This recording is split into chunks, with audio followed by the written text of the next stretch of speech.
আপনি হয়তো টাইমে এসেছেন, এই যে আপনি যেমন বাঙালি, এখানে অনেক বাঙালি আছে।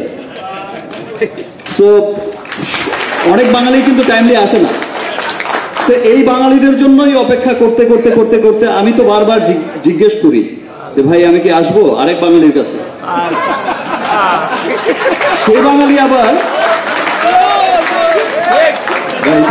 সেই বাঙালি আবার আমাকে বলে ভাই আরো কিছু বাঙালি বাকি আছে।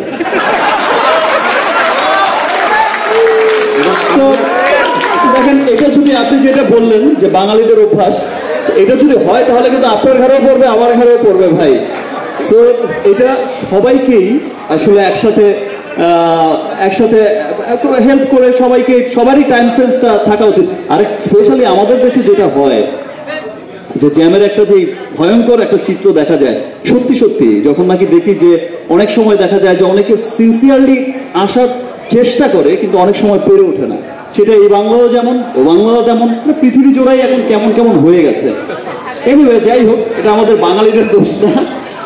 তবে এখন খুব ভালো লাগছে যে প্রথমে তো খুব সিরিয়াস, আমি সামনে বসে ভেবেছিলাম যে কি ব্যাপার, এত তুফান হচ্ছে কেন? ভাই ছবির নামই তো তুফান, তুফান তো তুফানই হবে। আচ্ছা, বাট এখন খুব ভালো লাগছে, এখন মনে হচ্ছে ইয়েস, এটা হচ্ছে সিনেমারই প্রোগ্রাম। এই সুন্দর কথা হচ্ছে, হাসাহাসি হচ্ছে, এনজয় হচ্ছে। Thank you. এভাবেই আমাদের চলতে থাকবে, আমরা একসাথে কাঁধে কাঁধ মিলিয়ে। বাট আমি আবারও বলছি, কোনো কালো ছায়া কারো কখনো, শুধু আজ না, ইন ফিউচারেও কোনো কালো ছায়ার কথা না শুনে, কোন রকম কোনো আজে বাজে মানুষের প্ররোচনায় না পড়ে ভালো বাংলা সিনেমাকে আমরা সকলেই সাপোর্ট করব। ভালো বাংলা সিনেমাকে আমরা পৃথিবীময় ছড়িয়ে দেব। Thank you. আপনাদের সাথে আমার জার্নি, আশেপাশে কোনো গাড়ি নেই, আপনারা কিন্তু দেখে আসছেন। আমার অনেক সময় এমন হয়েছে যখন নাকি একটা ভালো সিনেমা, একটা বড় সিনেমা আমি প্রেজেন্ট করতে গেছি, তার ম্যাক্সিমাম সময়টাই কিন্তু আমাকে অনেক বাধার মুখে পড়তে হয়েছে। ম্যাক্সিমাম সময় কিন্তু দেখা গেছে কিছু মানুষ একত্রিত হয়েছেন, রুখবার চেষ্টা করেছেন। কিন্তু আমি তো আসলে তাদের জন্য সিনেমা বানাই না, তাদের জন্য সিনেমা করিও না।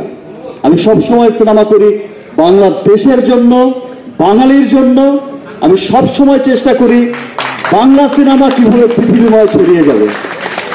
আজকে আপনি যে চমৎকার একটা প্রশ্ন করেছেন, আসলে একজন বিখ্যাত মানুষ বলে গেছিলেন, যে কোনো একটা সফলতার সাথে সাথে একটা কালো ছায়াও কিন্তু চলতে থাকে।